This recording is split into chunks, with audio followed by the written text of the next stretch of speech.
Hello, complex analysis students. So today we're going to talk about the Cauchy Riemann equations.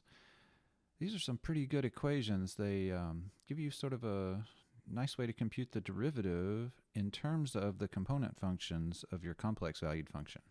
So it sort of turns the process of taking derivatives into a process that you know from previous courses.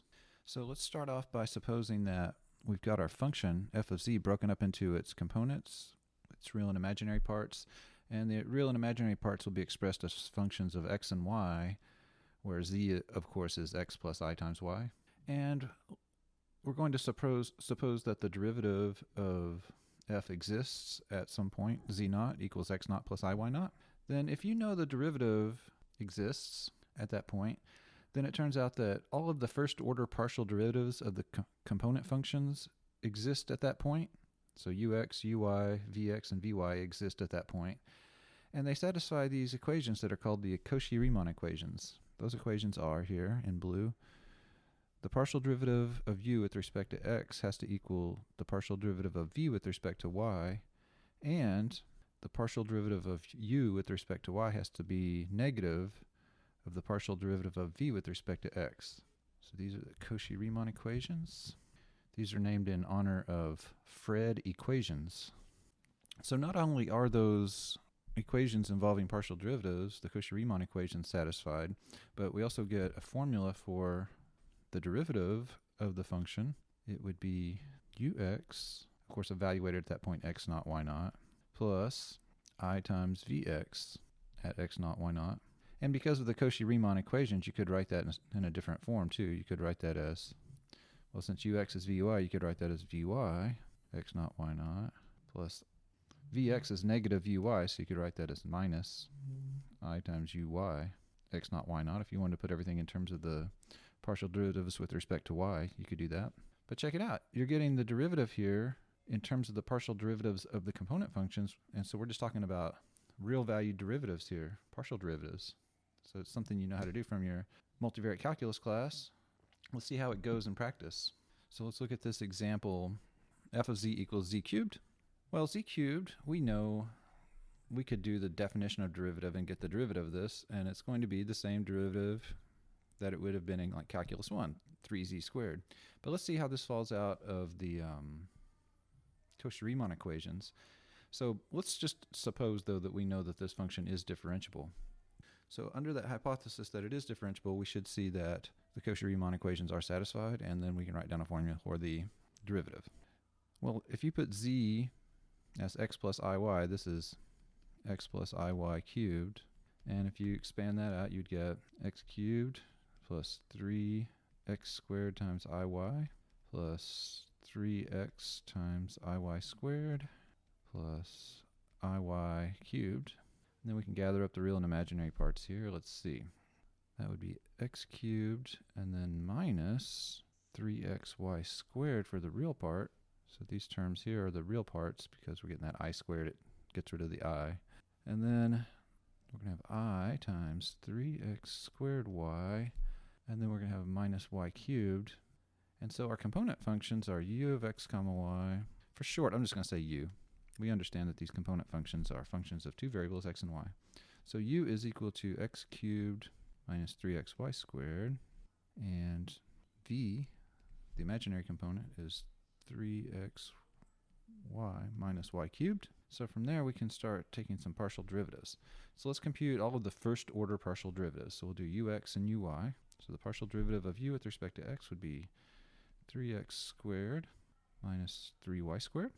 And then uy, well, the derivative of the x cubed would be 0, then you'd get minus 6xy for the next part. And we can do vx. Partial of v with respect to x is 6xy. And then when you differentiate that y cubed with respect to x, you get 0. And then vy would be 3x squared minus 3y squared. So we can see that the Cauchy Riemann equations are satisfied. We have ux is equal to 3x squared minus 3y squared, and that's exactly what vy is. And if we look at uy, that's negative 6xy, and that's and that is exactly the negative of Vx. So we see that the Cauchy Riemann equations are in fact satisfied, which we knew they would be because the theorem said that since the function is differentiable, this must happen. But now we also see f prime of z, just at any old z, it doesn't really matter, is just ux plus ivx, and ux again is 3x squared minus 3y squared plus I times our vy plus I times our vx. Vx is 6xy. Notice that you can pull a 3 off of all that, and it's x squared minus y squared plus I times 2xy, and you may recognize that that expression in the square brackets there is exactly z squared. So this is 3 times z squared, which is not a huge surprise because we know that the derivative of z cubed is in fact 3z squared. Now what we actually want to be true, but it isn't true, is the converse of this theorem.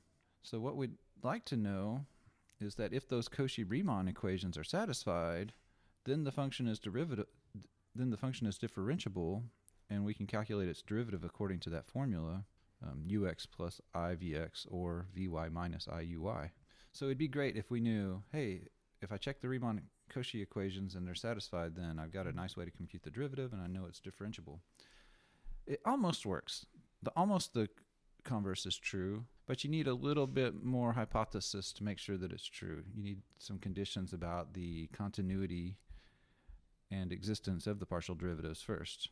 First, let's talk about the proof of the Cauchy Riemann theorem. I'm going to call that Cauchy Riemann, CR, that previous theorem. In that theorem, we started off by supposing that we had a function that was differentiable, and of course we're putting f into its components, breaking it up into its components. So basically what we're going to do is compute the derivative, but express it in terms of these component functions. So remember, this delta w is just the f of z plus delta z minus f of z. Let me do that at z naught, just to say, we're doing the derivative at a point z naught. I'm going to want to break things up into components. So this delta z, I'm going to break it up into delta x plus I times delta y. And if we do that and break things up into the component functions, then we end up with something that looks like this. Your z naught plus delta z, like the x component of it would be x naught plus delta x, and the y component would be y naught plus delta y. And then you have plus iv of x naught plus delta x, y naught plus delta y. So that's in the square brackets right there is your f of z naught plus delta z. Then we got minus f of z naught, so that'd be u of x naught y naught plus I times v of x naught y naught. And then we could go ahead and break that expression up into real and imaginary components. So put the u parts together, and you get u of x naught plus delta x, comma, y naught plus delta y, minus u of x naught y naught, plus, and there's an I out in front of this, plus I times, and then we got the v parts, so v of x naught plus delta x, y naught plus delta y, minus v of x naught y naught. Okay, so that's, when you're doing the derivative, that's the numerator of the derivative, or of the difference quotient. Okay, so now let's let delta z go to 0 along the x-axis. So our delta z, if we're doing it along the x-axis, that means the y component of delta z is equal to 0. So your delta z would be delta x plus I times 0, right? Or in other words, your delta y is equal to 0. Then your delta w over delta z, the difference quotient, your delta y's are equal to 0. So in that expression for delta w, you just put 0 in place of delta y. So you have u of x naught plus delta x, comma y naught, minus u of x naught y naught plus I times v of x naught plus delta x, comma y naught, minus v of x naught y naught. And then that's all going to be divided by delta z, but delta z is equal to just delta x here. And then now you can kind of take a look at this and you can see some partial derivatives there.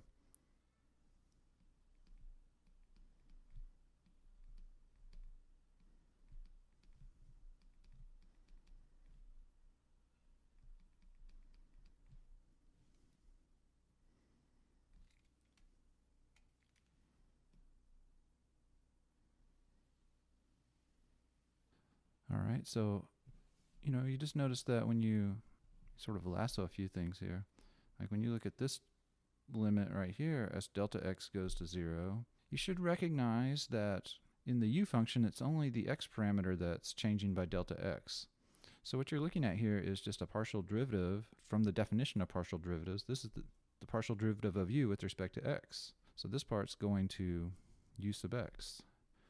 And similarly, this part of the expression is going to, well, minus the I there. I guess, you could say this goes to I times Vx. You get Ux plus I Vx.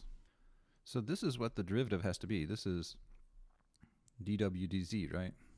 We're assuming that the derivative exists, and so we know limits are unique, so this has to be the derivative. But we can also do the path of approach by letting delta z go to 0 along the y-axis. So here your delta z is going to be 0 plus I times delta y, and your delta x is equal to 0 along that path. Your delta w over delta z is going to become, so if you go back up to there, what your delta w is up here at the top, let me highlight that. This expression is your delta w. So now you're going to put 0 in for delta x, but leave delta y there. So you have u of x naught, comma, y naught plus delta y minus u of x naught, y naught plus I. And then the same thing with the v's. So v of x naught, y naught plus delta y minus v of x naught, y naught. All that over delta z. But now delta z is I times delta y. And so then your derivative dw dz is going to be your limit as delta z goes to 0, delta w over delta z. But that's going to be the limit as delta y goes to 0, because we're going along that path of approach of this big expression up here. And as before, I'm going to kind of lasso the parts that I want to take the limits of. So when you take that limit right there, kind of excluding that I out of the, I'm going to just pull the 1 over I out of the way when I take that limit.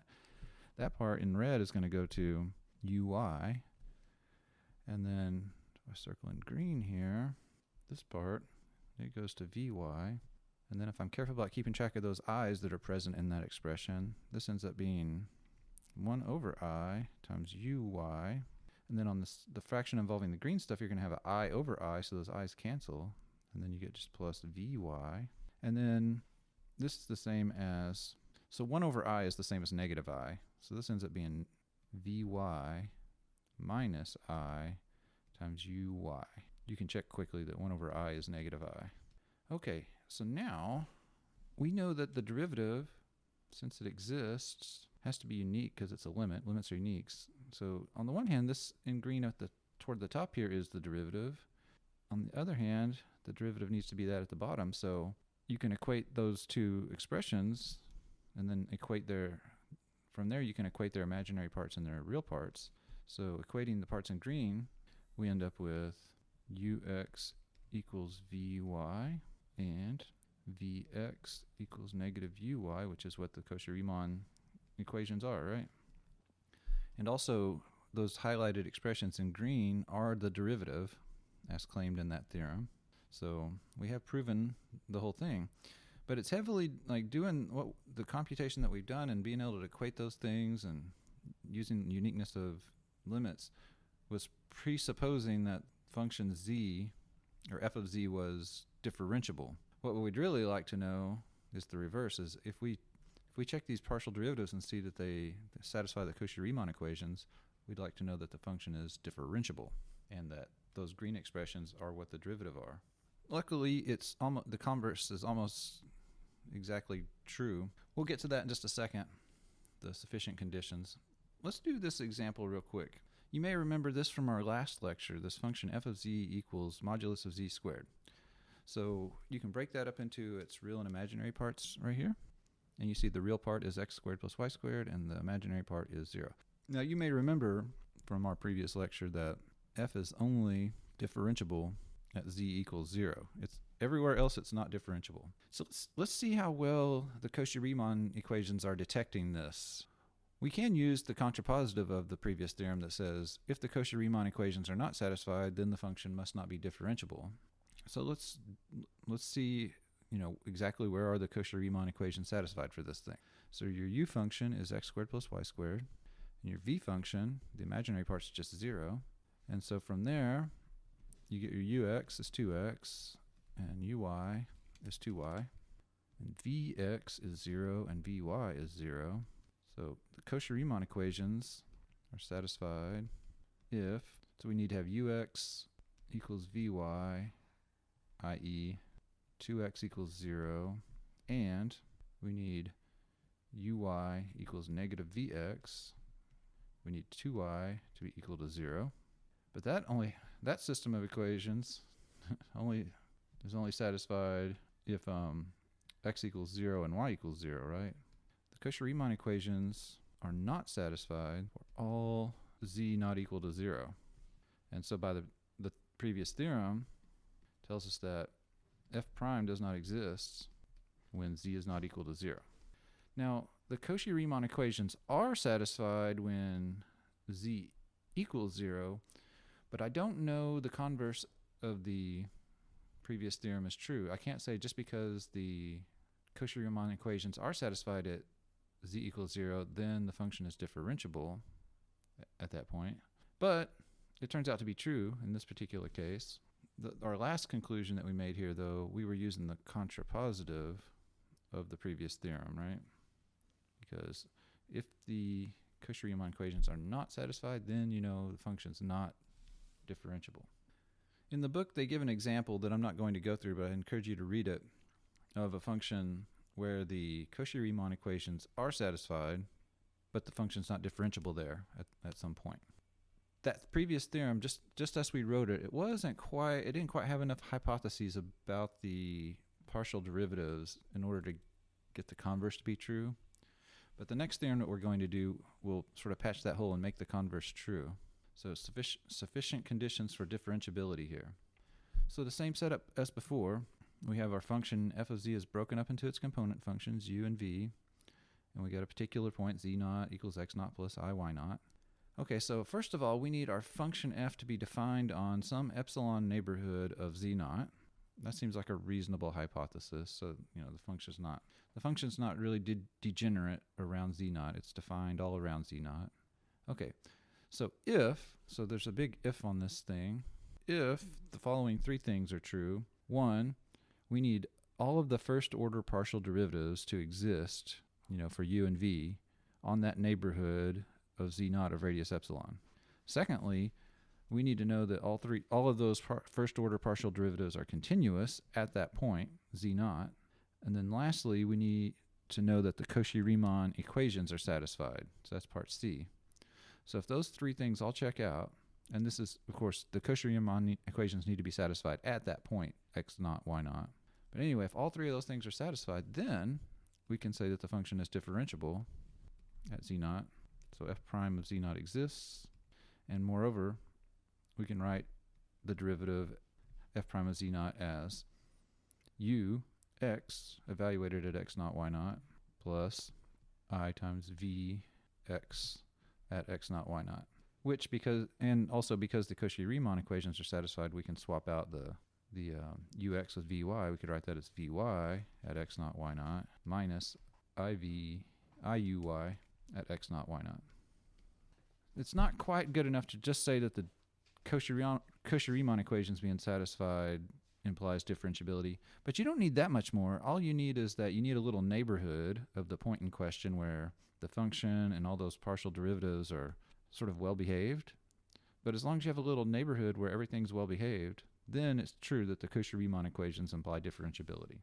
So you can imagine that the counterexamples of the previous theorem's converse would involve functions that, they don't have this nice continuity of the partial derivatives or they don't have maybe the partial derivatives don't exist on the entire neighborhood of the point in question, or maybe the partial derivatives have some sort of discontinuity at the point in question. Let me go back to this example of f of z is the modulus of z squared, and I want to focus on the point 0, 0. That was the last example that we did, and 0, 0 was the only point we didn't understand the function on.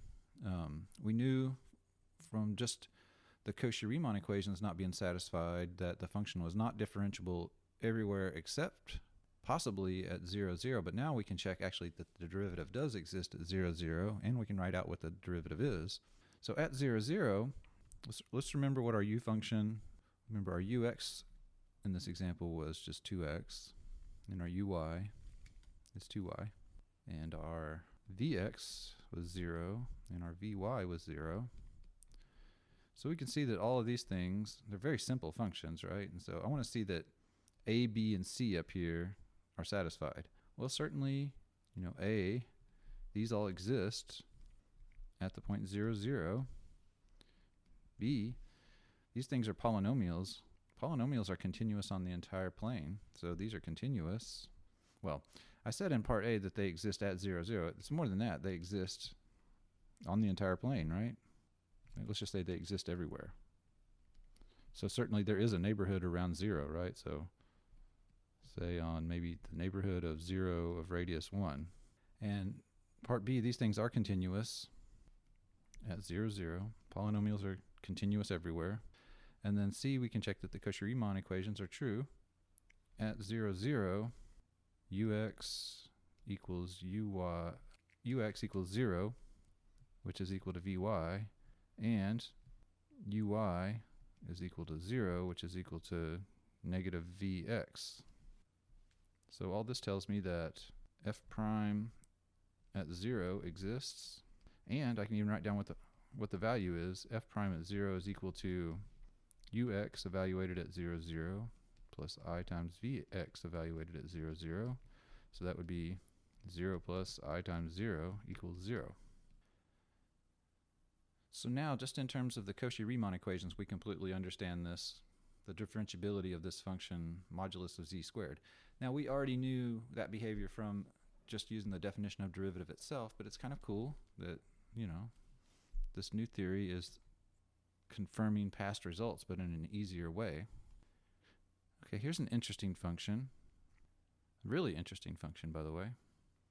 Just as a little aside here, if you sort of used properties of exponents that this is e to the x plus iy, or e to the z. So what we're really kind of got setting here is a new kind of exponential function where you're just putting z into the exponent. But pretend you don't know that for a little bit. We're not going to focus on that.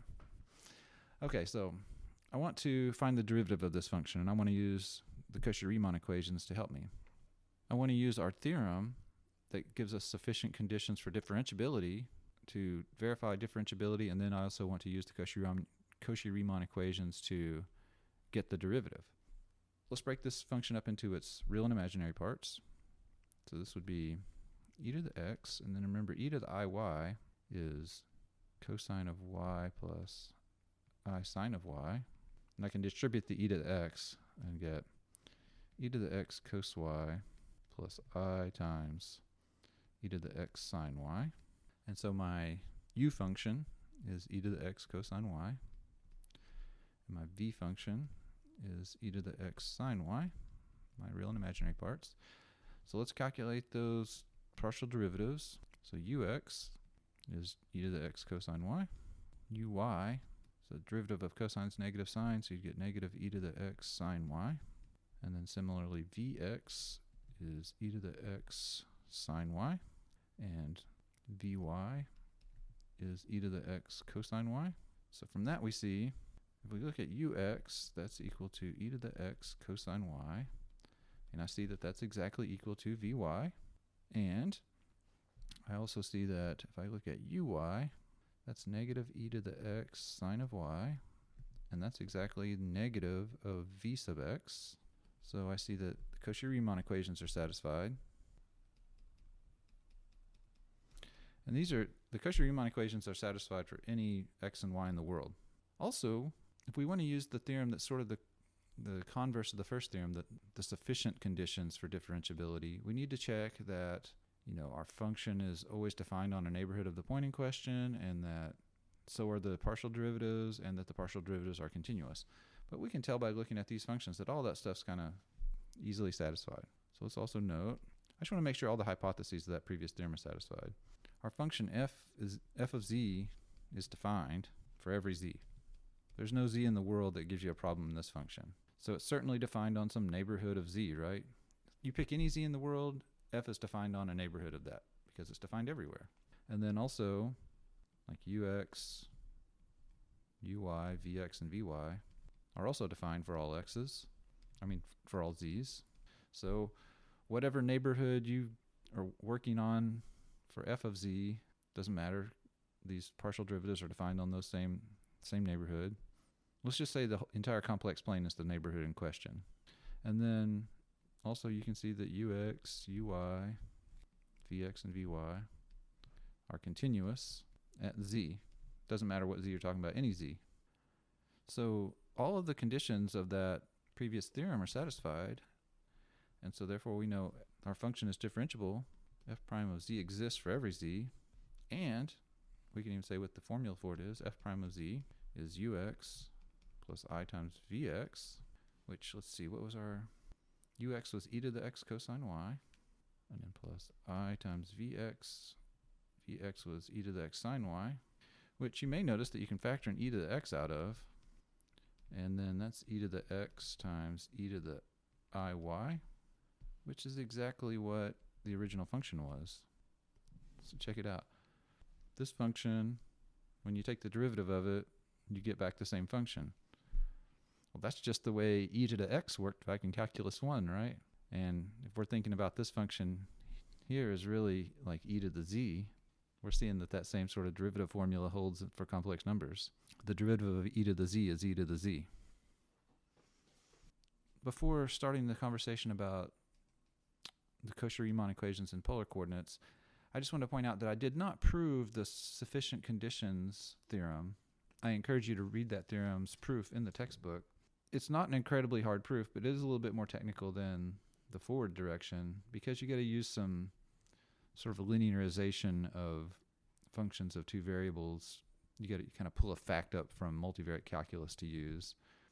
But it's not incredibly hard. I encourage you to read it. I just, in the interest of time, wanted to move on past it. Okay, so now we want to talk about the Cauchy Riemann equations if we convert them into a polar form.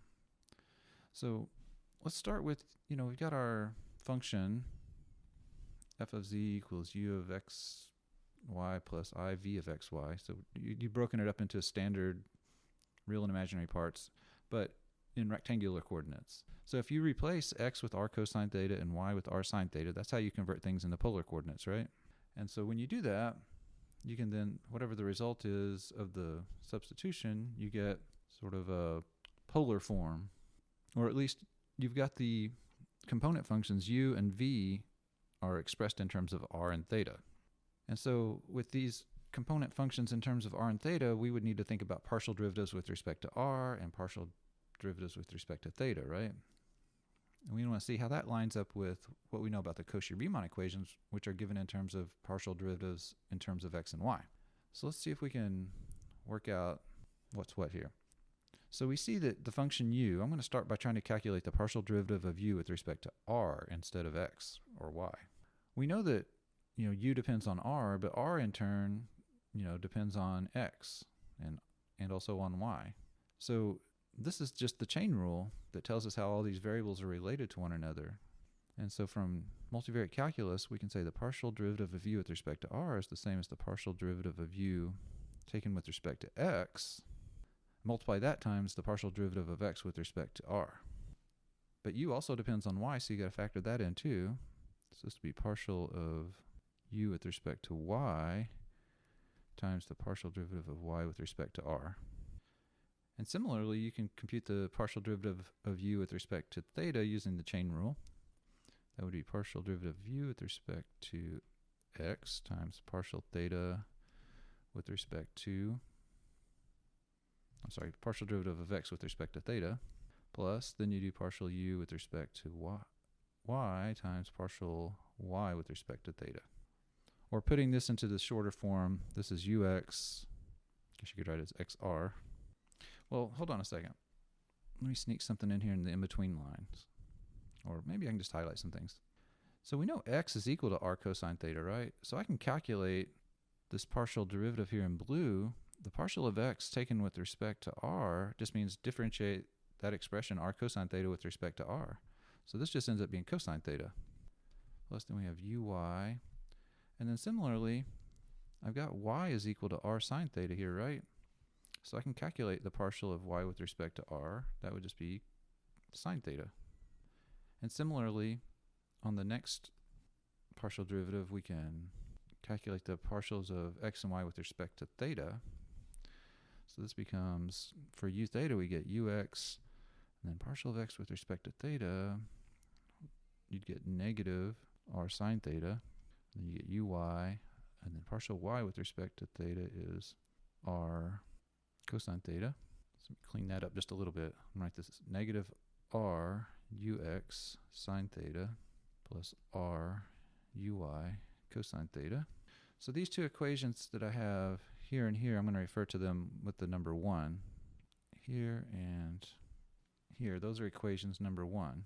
And we can do exactly the same stuff with the partials of v with respect to r and theta. So chain rule, partial v with respect to x times partial x with respect to r plus partial v with respect to y times partial y with respect to r for vr. And for v theta, we get partial v with respect to x times partial x with respect to theta plus partial v with respect to y times partial y with respect to theta.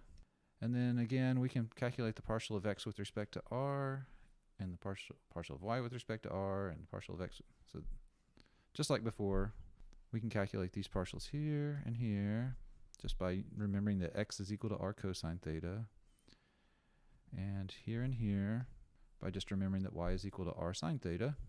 And so we get vx, let's see, partial x with respect to r, it's cosine theta, plus vy, and then yr is sine theta.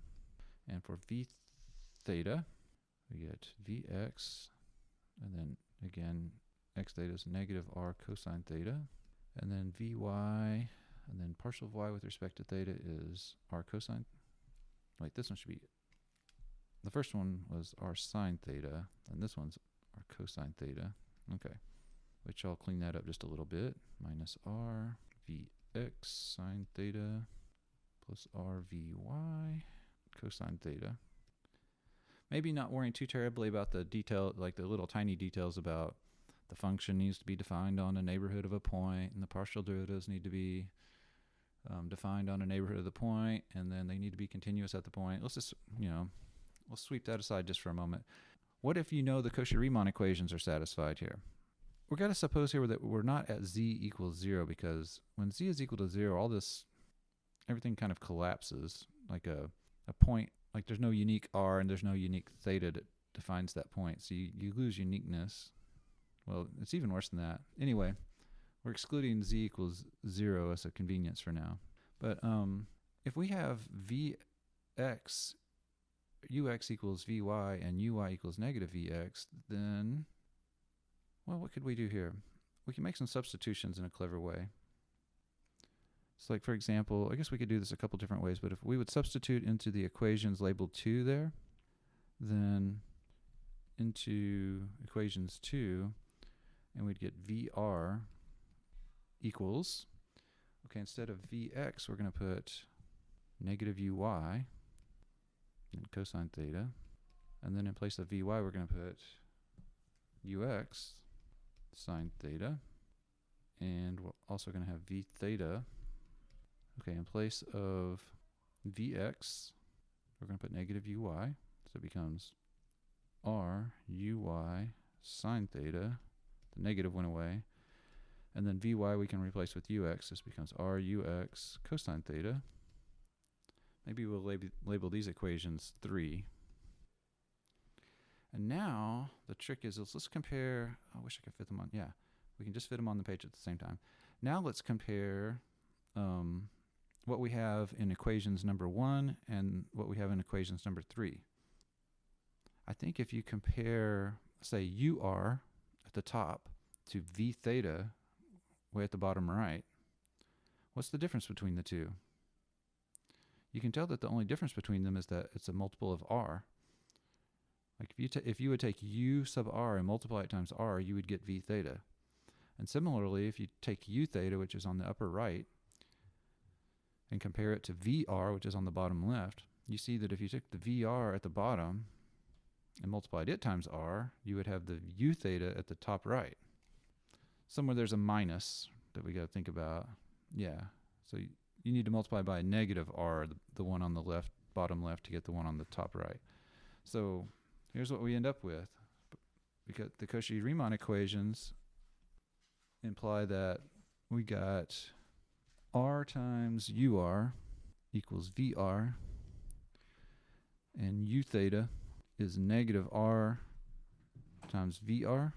And so these right here, these two equations are the polar form of the Cauchy Riemann equations. So, you know, if we just started from this, like, if at the very beginning we were supposing that our function was, you know, totally differentiable and, you know, defined on neighborhoods and all that good stuff, then tracing it through and making the appropriate substitutions, we see that if we assume the Cauchy Riemann equations are satisfied, we get this new set of Cauchy Riemann equations in terms of the partials of u and v with respect to r and theta. What we'd like to be able to do is say, well, can we turn it around? Let's suppose that we had a function and we put it into its polar form and we calculated these partial derivatives. And we got our polar form of the Cauchy Riemann equations and we see that they're satisfied. Would that tell us that the function was differentiable? Well, it turns out, yeah, you can turn all this around. It's a little bit of work, and it's outlined in these exercises 5, 6, and 7 at the end of section 24 in the textbook. And it gives rise to the following theorem. I'll talk a little bit more about those exercises in a moment. But let me get to the theorem. So here's the theorem. It says, suppose it's just like the other sufficient conditions theorem. You got to have the function broken up into its components, but this time the components are in terms of r and theta, so we're doing polar. But we got to have that the function itself is defined on some neighborhood of the point z. And it doesn't matter how big the neighborhood is. It just needs to be, we just need to be sure that the function's not totally weird at the point z. It's not got some weird discontinuity or break or something.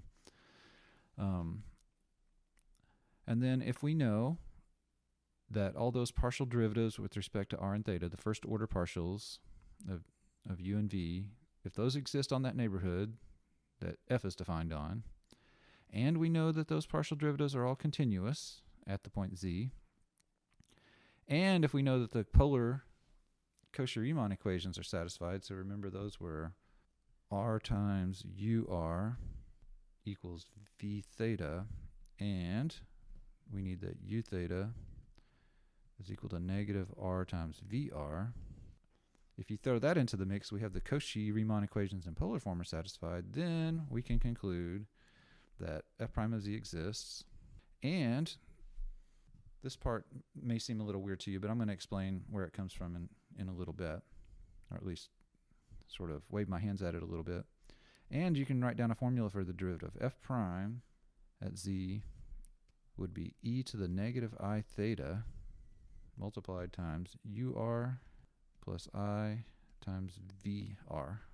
Or you could replace, you know, that expression with, you know, what you get from the Cauchy Riemann equations. Now in all of this, we're assuming that our z is not equal to 0. So when you put things in the polar form, you can't talk about differentiability at the origin. You have to handle that some other way. So let me give you a brief sort of gist of why this works. So basically what I did before was I said, well, if you know the Cauchy Riemann equations are satisfied, then you get those equations in red. So this is about turning it around. So we had two sets of equations on the previous page. One of them was like ux is equal to, what was it?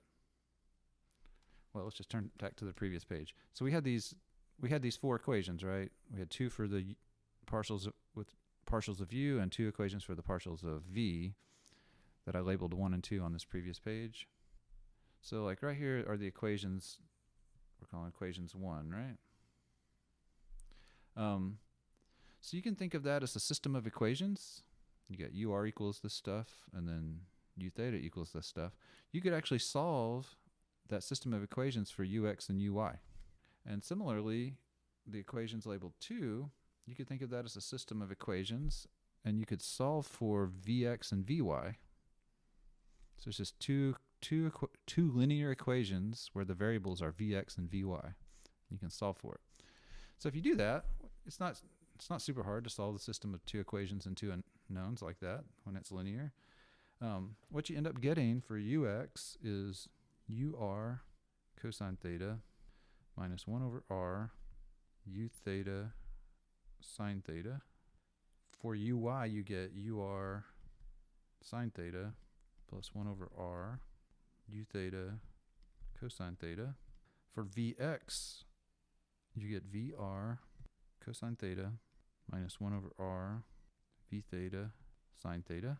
And for Vy, you get VR sine theta plus 1 over R V theta cosine theta.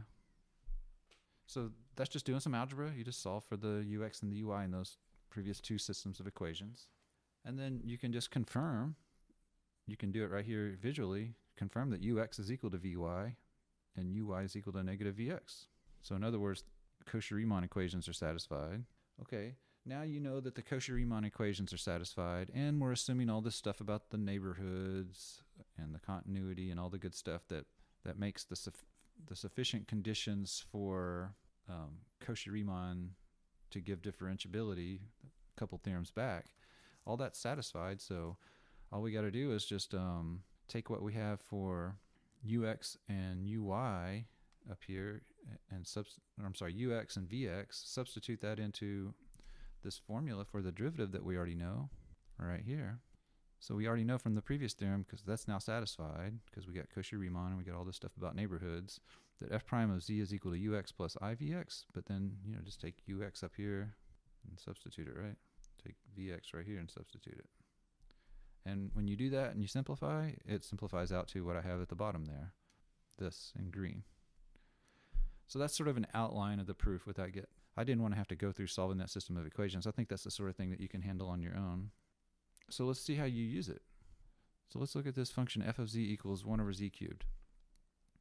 Now you probably can guess what the answer ought to be if you believe me about what I said, functions for complex, these complex functions are going to have the same derivative rules as real valued functions. I mean, this is z to the negative third, right? And so when you differentiate it, you're going to get negative 3z to the negative 4. So that's what I'm hoping to find when I do this process.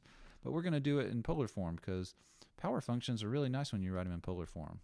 So f of z equals 1 over z cubed is the same as z to the negative 3. And then if I think of z as being r e to the I theta, r not equal to 0, then what I have here in the previous step becomes 1 over r to the third, and then e to the negative 3I theta.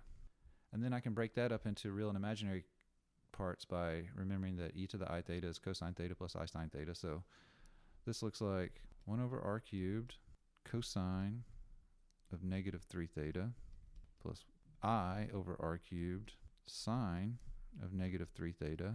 And then I can employ the negative angle identities for sine and cosine and write this as just positive 1 over r cubed cosine 3 theta. And then the next one becomes minus I over r cubed sine of 3 theta. You can see what your component functions are. Your u function in terms of r and theta is 1 over r cubed cosine 3 theta.